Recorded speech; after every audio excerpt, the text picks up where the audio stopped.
Buongiorno e ben ritrovati con l'informazione flash di New Sicilia. I principali titoli della mattina. Il Consiglio Comunale di Palermo ha approvato una nuova variazione di bilancio. Soddisfatto il sindaco Lagalla, che ringrazia l'Assemblea cittadina sottolineando lo sblocco di risorse importanti per le attività sociali e del piano triennale delle opere pubbliche, oltre alla ricapitalizzazione della RAP.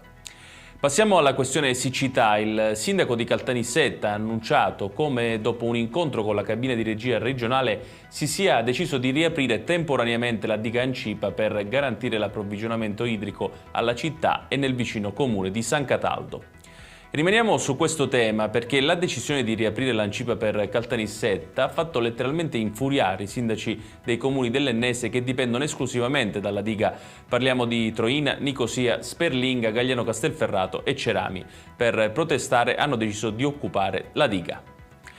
La polizia ha arrestato 5 uomini di Lentini e Francofonte nel Siracusano accusati di rapina a mano armata e diversi furti perpetrati nelle scorse settimane mediante la tecnica delle spaccate ai danni di attività commerciali, gioiellerie, istituti di credito e uffici postali. Infine un 39enne catanese ai domiciliari avrebbe sfruttato dei permessi di studio per partecipare ad un torneo di calcio. Brutta sorpresa per lui quando tra i giocatori di una squadra avversaria ha trovato dei poliziotti che lo hanno riconosciuto. L'uomo è stato portato in carcere dove dovrà scontare il resto della pena. Ed è tutto per questa edizione. Tutti i dettagli su queste notizie li trovate come sempre sul nostro sito www.newsicilia.it. Grazie per averci seguito e buon proseguimento di giornata.